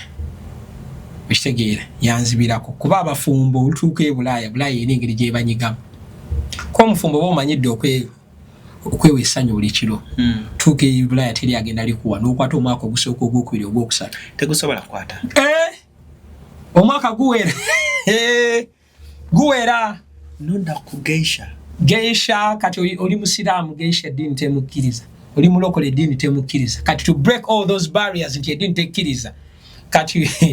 waliwo kyali wange is real yava eno nga mufumbo omusiraamu eddiini agimanyi bulungi nnyo takwatagana na geisha okitegeera n'afuna pain eno wansi okitegeera n'agenda n'alaba omusawo n'amugamba obuzibu bw'oyina omaze ebbanga nga teweegatta namugamba kono namubuuza ogenda kola kifuna omukazi ko yate siina bambuze namugamba olina option B geisha oba ogenda ogulaba malaaya namugamba nze obulwadde bwo tebwetaaga ddagala kwegatta okuwona geisha oba ogulaba malaaya omusawo yamugamba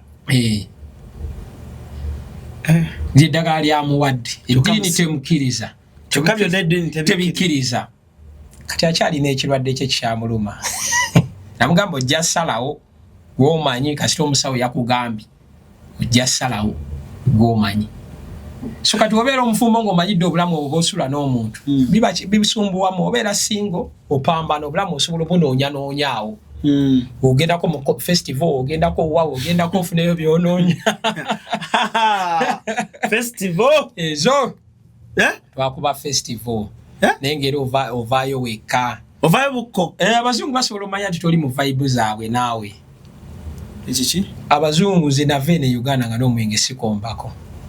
kati ngenda mu festival gisasulidde euro 15 yingira novayo bukwako. Really Netherland isimo yangamba ku festival nanga gena ko festival ala ani ngamba toyina kyo jakalize nkubulya kye nasanga mu festival toyina utasuje 15 toyina kyo jeyo by that time when ali nchali single kitege toyina kyo jeyo 15 toyina kyo jeyo wabayo ki abawala abazungu abali happy bawulireze nyimba za Rest Frequency are you with me ezo balinga abali mu nsendala banywedde ecstasy banywedde buwalaji banywedde buchi bali byabwe goli soba gwagena tunya mwenge mbanda ba kati chali wange nangamba gwe kikulemesezo bako omuzungu goyogera naye because you have a super mind nangamba bongo bucyankalanyemu super mind gwe yambonya gwe kubulira kati ogwira mu bwatu bakulaba amaso omuzungu bayina bineno bye bakola biti babanga bakupima wabere no kwa no muzungu gwo kumanyi no bera sober mind wadde no ngodde eno tin ogenera mwigazi kati ngoli sober mind ogaba bano balichi ebyo batobiraba zinagenda ne sober mind mu festival nenga mazisinywa mwenge sinywa sigala wa mukazungu kakanga mu bino mbize ne sinywa nenkanga ne kaleta ne kasoka kampa sigala muzinanga bazombi banga zombi oli anywedde ecstasy anywedde omwenga anywedde piru akubye ekigoli akulaba nti oli soba kati olina okanga mune weefuula nampaka sigala sinywa sigala nakampa bwasika nze bwakanziriza nfuuwa kafuuwa yakasubero sigala nga kola ki kaaka yandaba nkafuuwa yanjo kyoluyi Ayo choli pa nadde babe kwali ekisajja ekiwanvu ekisenegali kyabaka kabakere kifuwa kyaza mimwa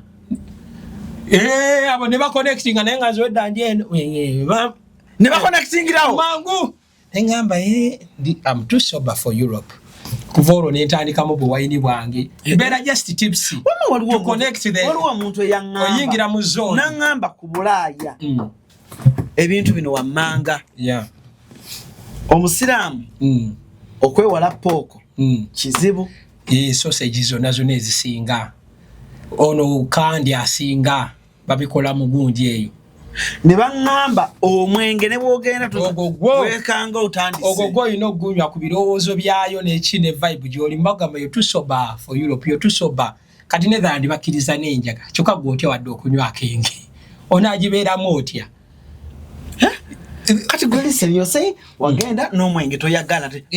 nze nali nga mu comedy awo nga tuzannyanga nzinywa aluvalo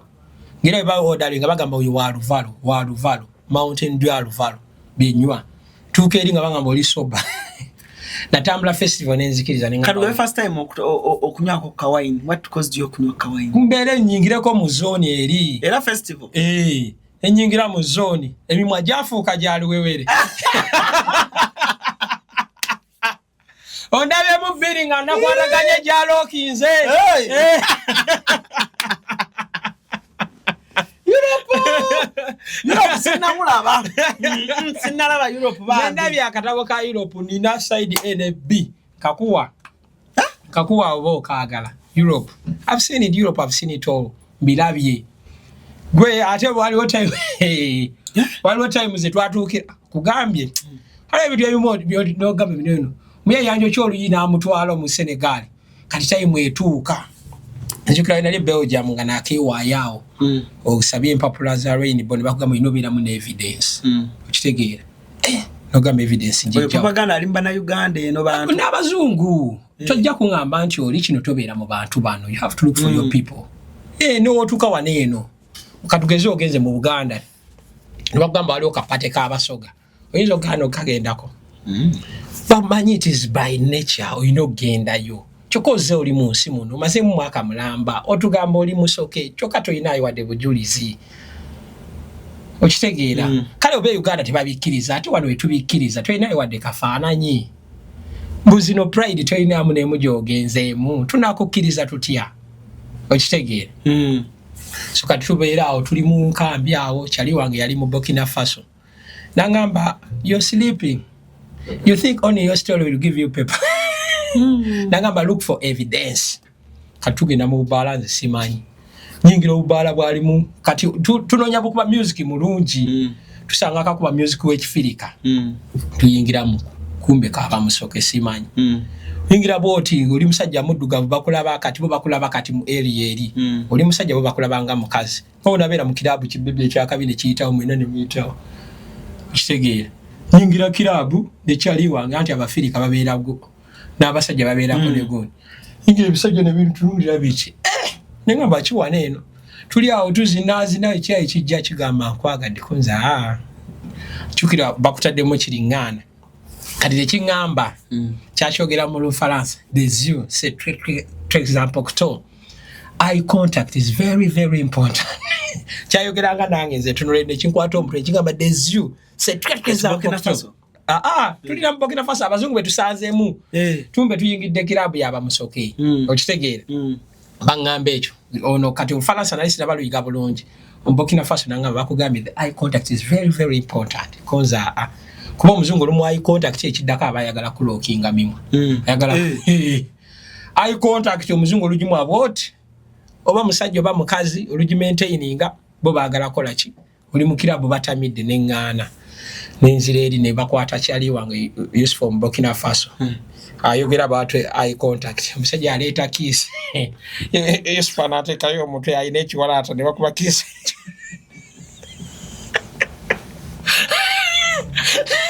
Nanga munami on va partir. Let's go.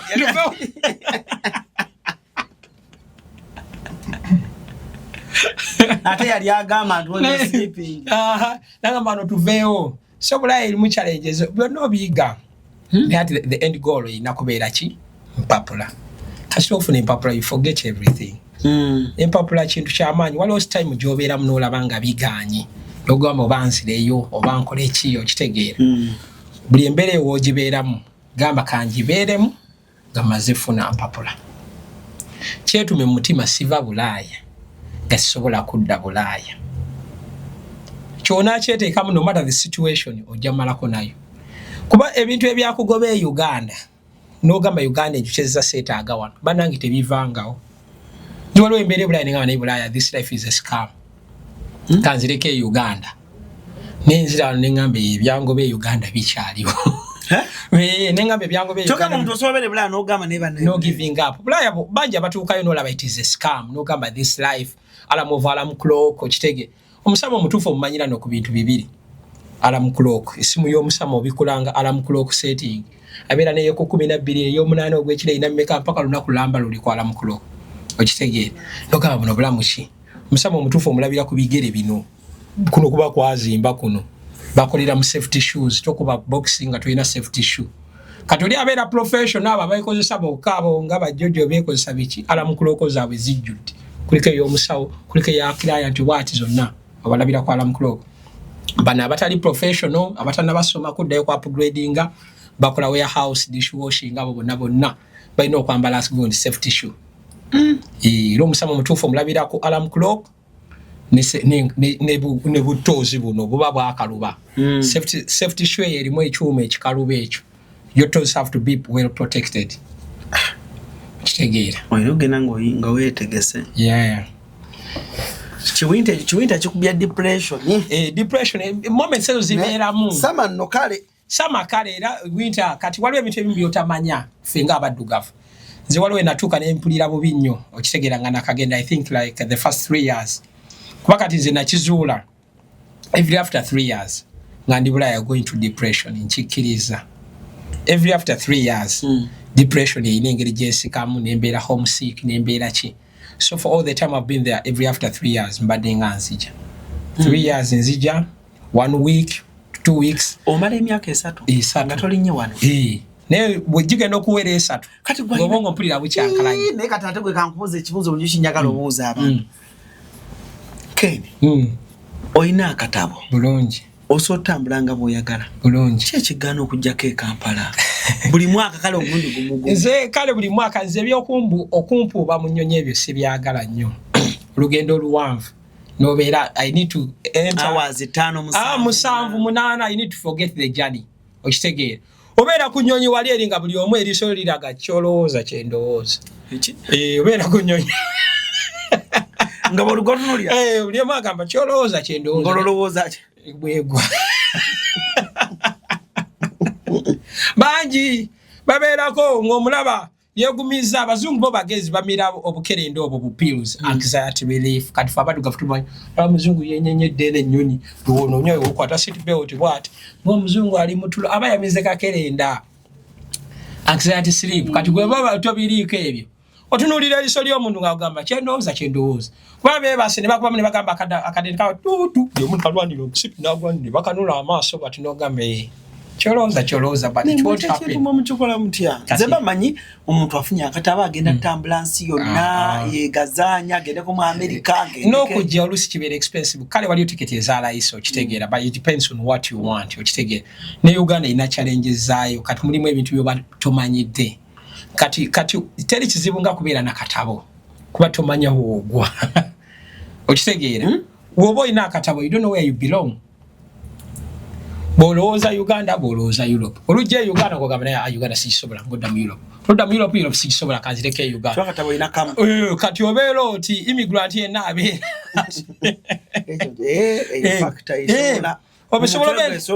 esobola okusumbwa factor tesobola genda kuba tosobola kufuna akatabo kakubiri bajja ate watugamba kati n'obeerawo gamba kambereko Uganda kambereko kati obeerawo kujja ne ogenda obeerezaamu ate Uganda olimu nga mulambuzi anti kati eri waba wafuuse wakalwa kuba tetunabakikkiriza kuba olutuukaawo emba nzizeeyo baŋŋamba welcome back home okitegeera wenzijja wano buli andabako aŋŋamba oddayo ddi kiba kitegeeza Uganda bangoba dda okitegeera so obeera immigrant oba tosalawo ndi eno kyobola sisobola kujja buli lunaku nze saagala nnyo beera mu bwengula honestly njagala after some time nga neerabidde nenzirayo tosobola kujja buli mwaka nti buli mwaka zijja mu mundu gumu kisobola naye tekibadde kintu kyange okitegeera oluusi okwetegeka kati most of the time oluusi tubeera n'emirimu okitegeera bakuwa holiday hours bakuwadde essaawa oba 20 days for holiday omulimu gwoliko if you're not self-employed kati ogamba holiday eno ngitutte Uganda kati olina okuddayo ku mulimu holiday endala n'ogitwalako mu nsi endala ogenda okkakkana emyaka 3 giweddeko nga tozze Uganda okitegeera so kibola oluusi tulwawo okujja n'abasinga kyasinza okumenya nga ebbanga lyobadde omaze nga tojja kyosanze Uganda ekisookerwako nga yo home is home kyenyinza okugamba to me buli wenzija Uganda mba nzise ku ddagala Uganda is therapy kunzi kati ngenda ku example linnya banansonyi oliisaawo nesijja liisaawo bubi Ssaabasajja Kabaka njukira we yalwalamu ne bamutwala e Germany ne bamutwala e Botswana n'akomawo e Uganda e Namibia yawonera wano okitegeera era naddamu olaba ebifaananyi ng'alaba nga tuli basanyufu okitegeera so sometimes Uganda ddagala oyinza obeera ng'oli homesick nga weetaaga bwetaazi kudda Uganda ne webeera wiiki emu oddeyo omaleko emyaka emirala 3 so oba wazaalibwa Uganda ddagala so tosobola jevuma 100% just osobola onyiigamu naye esigala nsi yo okitegeera so ebishooking ebisinga ebimalamu amaanyi nga waakajja at the airport abawala abaliwo banyiivu nnyo jukira oba omanyidde running update European misindo ogimanyi abaana b'oku-immigration abo nkyogera wano eno balina okyusaamu honestly omuwala omusanga ng'akutunuulidde ati n'oleeta akatabo n'akukola ati n'akoonamu n'akutunuulira n'otambula that is very bad you're the face of the country okitegeera eri abulabe bakugamba welcome home welcome to Uganda enjoy Uganda at least n'omuzungu akoyeka fake smile okitegeera naye abaana bawano omusanga bakooye n'ogamba oba gwe ngenzeeko mubi omanyi abantu ababi okunyiga kubabeerera kumpi when you're ugly your face is very easy okubeera embi n'ogenda n'omuwala omulungi naye ng'asibye emitaafu ng'alinga akugamba gy'oyingira ojja kiraba for that for sure no bad feelings abaana bali ku airport team ebakulira tugisaba oba manager waabwe oba HR waabwe afuneyo one time agende mu Europe alabe how airports operate knowledge gyafuna gyagisomesebwa workers be oba recruitment baba baina procedures basinzirirako to recruit those people kale baayina aba training abaliwo baba training twagala bajjako mirimu gyabo baba losing but let them do their job right okitegeera omanyi ekitegeeza ng'obadde ku nnyonyi oflyinze 10 hours weda bakuba turbulence bw'okolaki omuntu gw'osookerako ng'ali face enkambwe ng'ate ebintu abikola mu slow way twasimba line nga ino beeramu akyali ku TikTok okwo ascrollinga naye ng'olaba talina kyakola alina otukolako kuba bateeka wano European passports alina otukolako ali ku TikTok naye nga yagenda obakooneramu muyingire over 10 hours of flying the turbulence zikusumbuye wedde ogamba when am I landing nosanga such a good reception tekinyuma omutima mulungi abakulira genda ke Bulaaya see how airports operate the information you get come and train your team if you can't go with your team let them train them that's it kyakuyisiza bubingi tekinyuma nakisanga mu 2023 nzemo kisanga mu 2026 kaletegeza okuddamu okukomawo Uganda 2029 likely naye asinziira kati right now I'm like mostly self-employed so I have more time on my side okitegeera tell you I can choose holidays when I want I can choose when to come naye luli nali following a schedule in Belgium most of the time or following omulimu you have to follow 20 hours of holiday nesente bikibinje bibadde bizitwala awo kati bove Belgium nojja nokolera Netherlands nodda mu Netherlands tekikwera kusafuna papula za Netherlands you just need a budget a BSN number registration number ofuna address naye olina gendayo ng'olina katabo ngo European citizen like your Belgian tosobola gendayo nti oba okyalina katabo ke Uganda oba ng'okyali ku refugee status okitegeera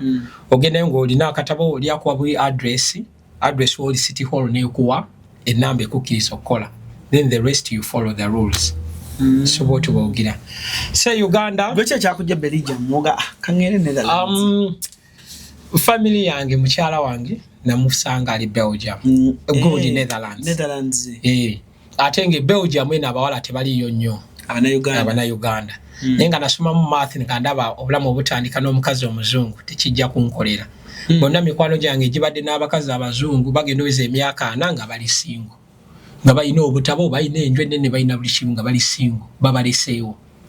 kati zine kuba mu projection nenga inafuna omukyalo omulala atobeera n'omuzungu okomyeyo wakamwe namukoye oyagala ki nakuza mu translate botekako kasho kano can't we watch something else ebintu ebyo n'ogendo bibalamu ababiseemu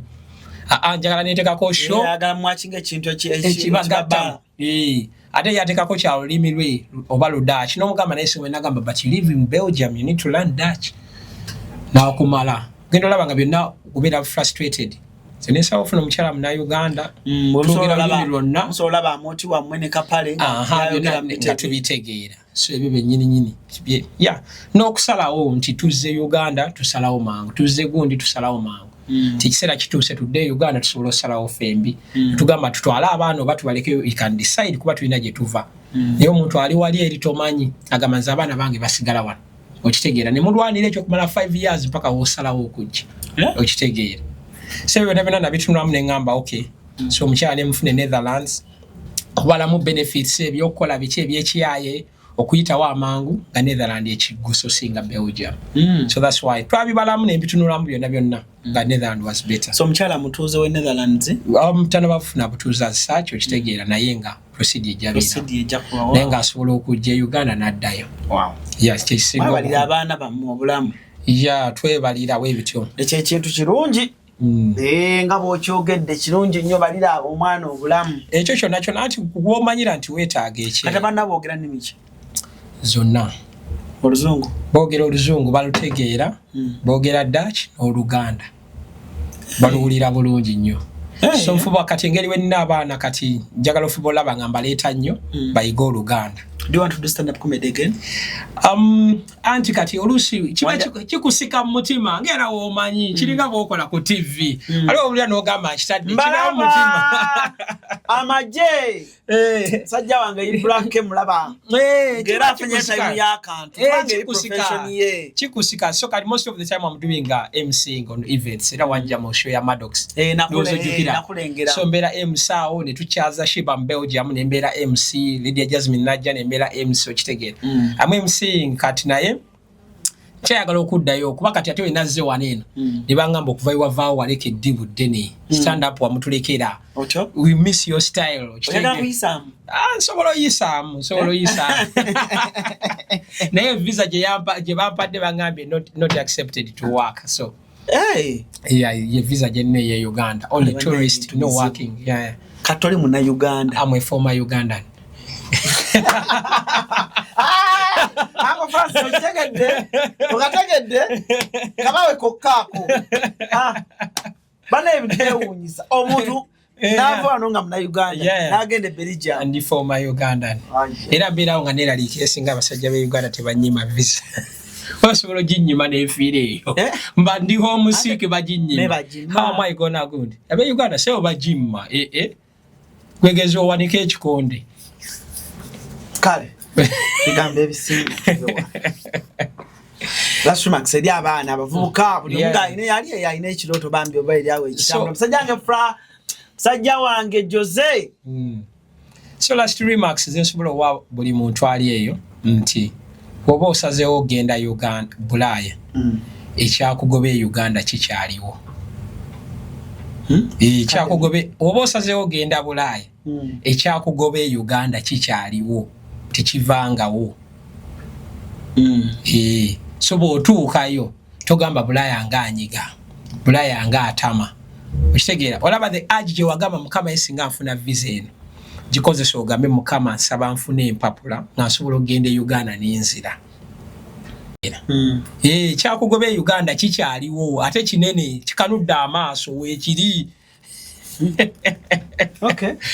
ate woba ogikomyewo Uganda oyinza ogamba Bulaaya ekutami naye Uganda tokyagisobola ebintu bya Uganda tokyasobola tuula mu traffic jam okumala essaawa 2 ng'emmotoka tetambula ng'agisibye musajja wa musonyiwa agipaakinze n'afuluma ojja nyiigira bwereere tokyabisobola okitegeera the quality of life there gy'ofunyeeko Uganda eyanguwa togivangamuko wano obeera wano ng'otya olinnya boda bukyanganzija nti olinnya boda kuba manyi olirinnya boda oba obulako kagambo kamu RIP buli wogirinnyako boda wano e Uganda oba obulako kigambo RIP buli avuga emmotoka wano avugisa ngombe pipipipipipipi naye nze nvuga n'amateeka g'e Bulaaya nze ngamanyi oba togamanyi mateeka ga bidduka nvuga emmotoka kuva mukono mpaka wano nga sikubidde wa boda ngombe kuba mmanyi e Bulaaya era sigikuba kuba nze mmanyi emmotoka etto owa boda ate owa boda tatta wa mmotoka okitegeera so mulinda ne muvugira mpola emabega wentuuka n'engaziwa ne muviira ne yeeyongerayo bambi temutta ba boda mbeegayirira baliko abantu abadduka emisinde wadde aba boda balina ekiwuka kyabwe bambi temubatta accidents zikendeere gwali mu kidduka mmanya nti wa boda mutta ye tajja kunzita okitegeera ne gwaweese musaasire ayagala yingire ekkubo muwaayingire okitegeera so ekyakugobe Uganda gwe yadde eyo kikyaliwo ne quality of toilet paper gy'okozesa Europe ne Uganda eyawukana ojja kudda nga eya Uganda eri biwewera onyiige obulamu obuli Uganda tokola ki tokyabusobola ensi erimu enfuufu oddayo amanyo galumira naye sebo twakoze enguudo nedda temugenda tuvunza mutyo nedda bane twakoze bane wamane dara ye Bulaaya nedda kamba bulira amazima oyino nabe emirundi 3 wama Kenya alimba ekira kisusa nnyo wama twakoze enguudo mugezezaako okukola naye enfuufu gyefubutuka zinayingira amaaso ne gakola ki ne gasooka gansiiwa alagibi ki byonna byonna ensi erimu enfuufu but you're doing good kati nze mba manyidde obulamu bweri okujja wano okimanyira kintu yalira time kati gwali e Bulaaya nga obulira Bulaaya ekunyize ekyakugoba wano kikyaliwo ate obulamu bwe Uganda buddukira ku speed shilingi ya manyo singa ku euro kubedduka emisinde mingi osinga wakusiza ku mitwalo 5 ejo kasa juzi za mwetano gitelzaayo balance gitema sente edduka mu Uganda kadata sinaba kafuna mu buzibu kuba nsasula ka mwezi gwe naamalawo kayinza okalobanga nyongeddemu ogwokubiri okitegeera so manyi Bulaaya enyiga there's those points waliwo nze ekiseera woobeera mu depression nga n'omutima gukubanga bidongo nga buli sho gy'olaba e Uganda gy'oyagala olaba okitegeera it's normal okitegeera naye njagala kibeere gy'oli kyewe mu mutima kuba nze nakyewa nti Bulaaya njakkiriza ennemye nga nina akatabo we kaba sikafunye njakiriza nti Bulaya ekoleki ennemi newe mbanka ina nze manyi Bulaya ate I'm successful ekyantwala Bulaya kufuna kataba I can go anytime I want nina abaana bange bine biddako nti oba siinayo ka plot oba nina kamu oba bubiri oba siina those are extras nze ndi musanyufu wendi ndaba those are extras. Okay, yeah, kale cruise exclusive Katuli, thank you so much man Mook. You're welcome. Webale nnyo musajja wange okuva eri Mbadach Netherlands nga ate mutuuze wa Belgium kasubire emboze ebadde nungi nnyo naye Kadama sikwagala mu inbox bannange Kadama muleke bantu abo bagenda kusumbwa yo olulaba omuntu nga bamukyazizza wano bwepa nkamange gye baliko njagala ntwaleko nange nether egundi eyo nkole ntya teboogedde ku kigambo kutwala muntu Bulaya bambi Kadama nze kyemwagala buli Kadama yena ali eyo kuba Kadama wagenda eri afuuka mukozi ate Bulaya y'abantu bakozi anti obuzibu kati omuntu wajjanga mukozi sente ajja zifuna wajjanga anti yo obuzibu bajjanga Kenya yagambye nti atwala abantu okitegedde that's what I'm avoiding inquiring fine okwebuuza fine naye okubira omusajja nga alina mukyala oba musajja ali eyo yawummudde timujebaleko sebo kati nkuwa sente mmeko ntwale ebyo byenvumirira naye sivumirira muntu akola inquiry munfunye bulungi ate inquiry luli twagiweranga bwereere ne batasiima your time is money tekyali inquiry ya bwereere we gonna pay some money kuba obudde bwange ofune mu kyofuna sikuwa kya bwereere kugamba obudde bino byenkuwa wasavinga byenkuwa obikkiriza olizifuna oligamba kuba bangi betusanzeyo ne bagamba ekibi temwatubuulira yesinga mwayogera tugamba tubyogera kwa Alan Cruz ne mutabiraba